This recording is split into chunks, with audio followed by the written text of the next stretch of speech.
when you're going to the restaurant where you have two options, whether it is a buffet or the a la carte. That's what is exactly it is. Those organizations what we compare. If you take the enterprise, always they consider as a la carte, right? You can order, you can wait, you can customize. It's a longer wing.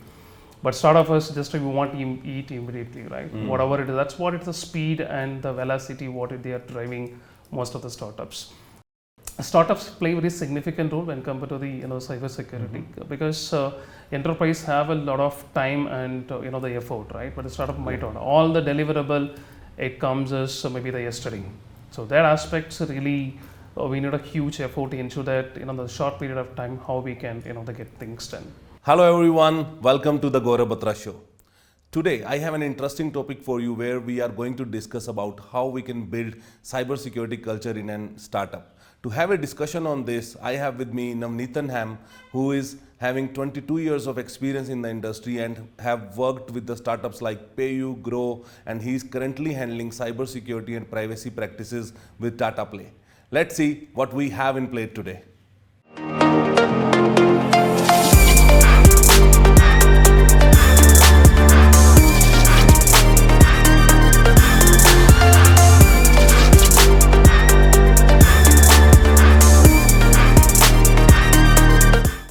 Hello Navaneethan, welcome to the Gaurav Batra show. Thanks Gaurav, thank you so much for having me here. It's my pleasure and honor, buddy. Thanks for giving your precious time, and as I just announced that we are going to talk on how to build cybersecurity culture in a startup, right? And you had wide experience working with the enterprise like Capgemini, Xerox, right? And now you're from quite a long time you're working with different startups. How your experience have been and how you see the enterprise and startup perceive cybersecurity?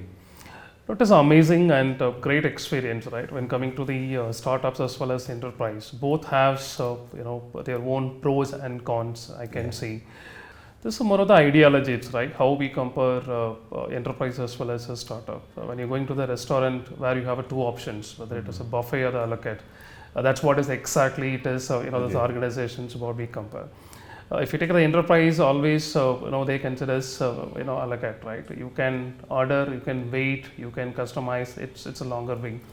But startup is just we want to eat immediately, right? Whatever it is, that's what it's the speed and the velocity what they are driving most of the startups. So that aspect, the cybersecurity also play very significant role. The day one.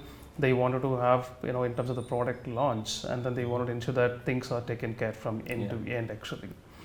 But how about startups play very significant role when compared to the cybersecurity because enterprise have a lot of time and the effort, right? But the startup might not. All the deliverable it comes as maybe the yesterday.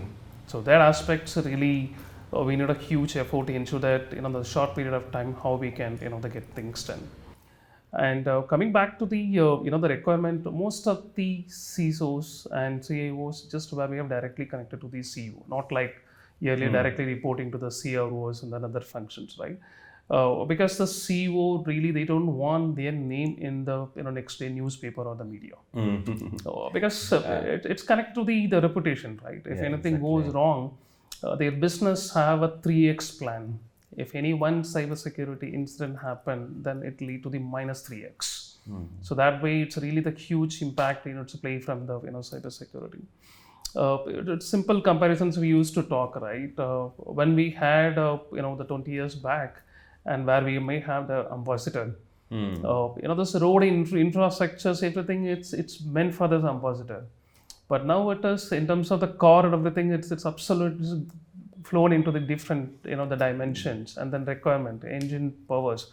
So really the road and infrastructures we need for that way, right? Exactly. So that aspect, so really we are looking startup speed and energy, it's very far when compared to the I think enterprise. You have put the conversation on the very start angle that startups are on the speed. They want the speed because the idea which they have today and they want to immediately implement, because we don't know if someone will take that idea and implement the next day, and they want to have the speed. And when the founders they want to have this idea implemented, they want to see what the customer requirement is, they want to make their product as good as it can be. But where you think the focus of cybersecurity comes in play, And when a startup take a decision, because I think even if they are even started thinking of a building an application or writing a code, the cybersecurity best practices says that should be the first thought.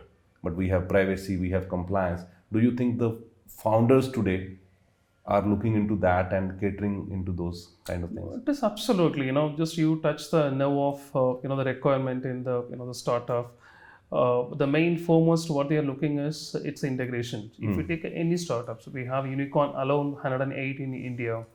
And if you take a close to 80% of startups, it's serving the B2C or the B2B. And just to both the requirement, it is ultimately, there is a multiple, the connect and then ecosystem is connected. It's not like their own application, their own team is building. It's like a supply chain play very significant role from, the end to end. Yeah. You just it's take for the one application, if you take, it's like 100 plus vendors they are serving, this. It's like startup is connecting dots. Okay. And they are ensuring this, whatever it is, customizations or whatever it is, just I made it as a ready-made and then I do the labeling and then just how quick I can add value for that. Because it takes a lot of time to build all this infrastructure by their own, right? So that's it's a the huge difference. Specifically, if you want to talk about, if you take this 20 years back when we started, if you want to buy a servers, it takes minimum 90 days, which we import from Singapore. But now it is a startup. It's absolutely Exactly. So fraction of second.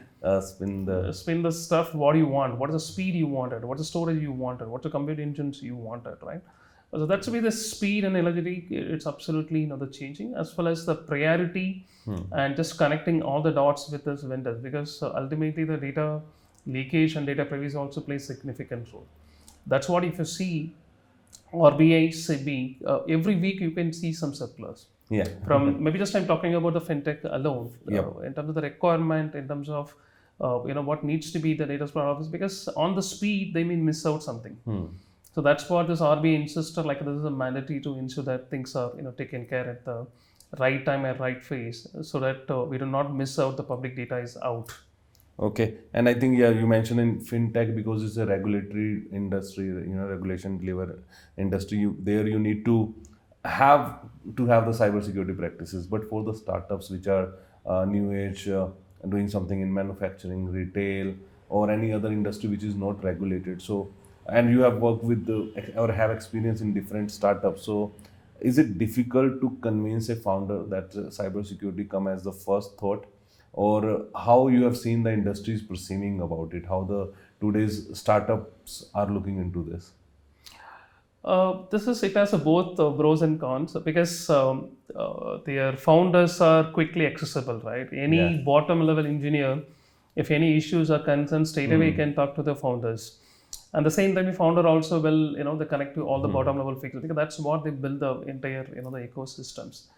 Coming back to the security requirement, what they meant is they wanted to ensure that the culture needs to be brought it in the different way.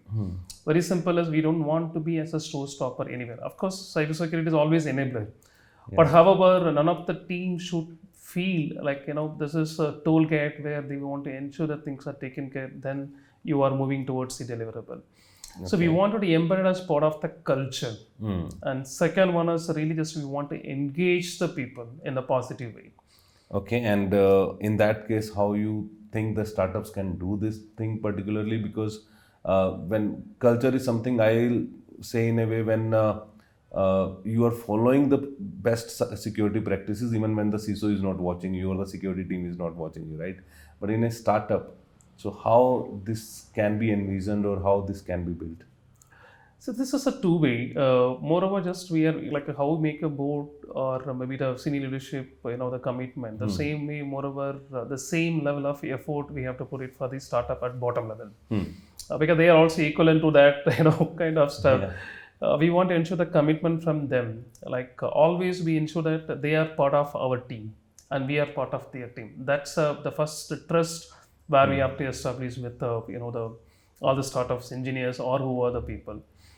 We cannot be a showstopper, and then we cannot insisting that this is a requirement you have to fulfill on the code check on the security side or the AppSec side, or shift left, whatever just you are trying to do it, right? Really just we have to make them understand what is the impact and consequence, how many companies really they lost their reputations, lost their trust. and then how this went on the negative side, right? That shows the significant, right?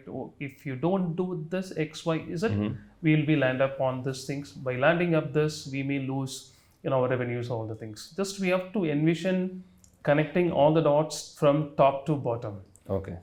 That gains the confidence. A very simple example, if you want to tell you, when I joined, the X organization as a startup, I was the first guy. Then we built 50 plus folks, Okay. and the cyber alone. When I joined this, in terms of the senior leadership, like we don't have more than 2 people and 3 people. But after seeing in terms of lining up the projects and the requirement and then all the stuff themselves, they committed like how we can get things done. Then just we have created a cyber champion as the bigger program. Okay. So really just we cannot do it as a individual organization. We need a multiple hand, right? So that aspects really we have connected, we trained them, and they are so excited in terms of I'm part of cyber team. Okay. And whatever it is a value addition is doing, I'm also part of that, right? Yeah. So that contributions, that engagements will help us to the take on the next level. I think security champion is a nice idea. I think everyone should be looking into that. Absolutely. And you were talking about the revenues and other stuff, but when we talk about from the founder's mind perspective, the startups always look forward to have a great investment. Do investors, before investing in a startup, look into that the kind of compliance, privacy, or cybersecurity culture they have, or is it more focused on the products? So how the investors can actually influence cybersecurity, or are they already doing it? So it is a two-way, right? One is maybe let us take we are doing the threat modeling to understand whatever it is, on the initial idea phase itself, where the security team will get into that in terms of consulting on technology side, what are the things you can do there, and data movement side, what are things, and then what are the block you wanted to add, just how you're going to connect it, right? Wherever you go, just if you add values on the respective, the input, it should not be like it doesn't work. We want to give the solution how it works. That's what it's about is the expectations, right? If you give that input, then that will be a value additions to drive from the end to end actually. Okay.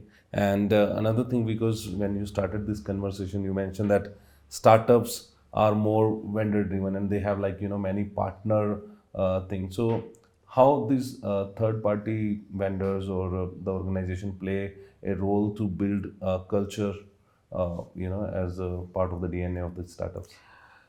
This may be applicable on both the side, right? It's maybe the enterprise or the startup, right? Yeah. The major challenge is what we have it is we don't want to be as a vendor. We want to be part of our team. They are whether it is a startup, so that's what it is. You see the energy and then speed. What we have with the startup is absolutely different in in the enterprise. Startup you cannot make out who are this third party vendor who is working or just helping. It is like absolutely the third party. Always they'll find it like they are part of the your team. So that gives a lot of value additions, and then people will have this ownership from end to end. What are the ownerships? What is the value additions? And then how we can drive towards the the deliverables. Okay. And I see a lot of commitment. Commitment consistent from those vendors. So they also grow this organization also on the grow on the different aspects. So that's why really from the vendor standpoint we need a continuous this effort as well as a commitment. These two will help us to deliver on the the right directions. And to have these two parameters which you just mentioned, right? What are the qualities I need to look for a vendor, and how I can see that okay, this can be my right partner? So maybe I'll be very candid and then transparent with you. We don't want to be a the balloon seller, right? Just sell and fly. It's very simple. There are many vendors. They comes and sits. They look for what is your problem statement, how I can solve that. Then they do the backdrop saying that maybe for this problems I have a solutions. If it doesn't fit, that's fine. But just I have a solutions with some other process and then technologies. See, most of the organizations and then vendor think it's a technology is the only one, right? Cybersecurity is not about that technology. Cybersecurity is about the people and commitment. Yeah. How consistently just you enforce what are the minor stuff you do, and then how you do that across those organizations and fully the committed way. then it will yield the results. So that aspects are really the vendor selections and then vendor commitment. Really, we want they should be part of our team, and they should not look on just only the selling the product. They should find it like how we can add the values. So adding values play very significant role when we are onboarding the respective vendor. Okay, fair enough. And I think this seems like a quite gaga, and things like it's not as easy to walk the cake stuff, right? You must have been facing some challenges as well to implement cybersecurity in the startups, right? So can we talk some on those challenges, that what you have seen and how you overcome that? Any best practices you want to share on that? It is two-way. One is the people will, if you take just was used to tell on the startup, if you want to change the firewall overnight, we'll change the firewall. Okay. But on the enterprise, 1 month, if you want to change the rule, it takes maybe more than that also. So that's the difference and dynamic. So it's too much of dynamics also, some extent it won't help, right? I mean, because earlier, if you see, the people will used to ask, what is your 5 years vision? Yeah. 3 years vision. Now it is very simple and straightforward. What is a 6 months vision? Because before you ramp up, the technology will change, requirement will change, the people mindset will change. So that aspects are really, getting to the cybersecurity, really we want to embed as part of the DNA. That play very significant role. That's the first one. Second one, really, we want to ensure that how we can engage. So, this end-to-end, continuously, consistently, that play very significant role. Third one is, of course, since the economic, just where you would have onboarded some vendor as a SaaS provider or something, and before that, the requirement would have changed. It may not be X, let's change to the Y. Then you also should be dynamic enough to have a look at this, what are the attack surface of the respective vendors, and then how we can get things done, right? That aspects also play very the significant. Amazing. I think Navaneethan, quite an insightful discussion, and I just have one last segment where I will like you to talk to my audience directly, and I have a question today, that what for the new age startups, the startups which are getting built out of the college itself, right? Two bunch or three or four, the good friends come together with an idea, start writing a code, register a company and put their application on Play Store or something, right? How they can think compliance, privacy, and security. So what the advice you will like to give to them directly? No, it is very interesting. That's what we are talking. If you have a close to the unicorn alone, 108 in India, it is a very the impressive from end to end. There's all the ideas, all the founders. That's not like the first time the founders, right? Really, they have done a multiple round of stuff, and then they evolve themselves to add value, and then how we can take it forward. And from security standpoint, just where we are looking, don't look only on the the deliverable. Deliverable in a secure channel or secure wrap is very important. Because of what are the thought process you have, it really we have to think on people, process, technology, and then how we can ensure this entire governance, right? That play very the significant role. Sometimes we may feel like as a product is the first and foremost priority, but that's not the case in all the time actually. So just we have to look on, in terms of the regulations play very significant role. So maybe I can say it is reverse. Maybe if you take regulations itself, it is a first priority. It covers all other people, process, technology, governance, and then how we can add values and then take it forward. Awesome. I think it's amazing talking to you, Navaneethan. And as a ritual, I have something for you. And thanks for being on my show. It's my pleasure, Gaurav. And thank you so much for that, the great questions. And what are the value additions you are doing for the community? It is well appreciated, and keep rocking. And so that's the essence is very important, right? Yeah. And meeting the people and connecting the people, extracting the essence and sharing with the wider, Trying my best on that. Thank you everyone for watching into this, and I'll see you in the next episode shortly. Till then, be safe.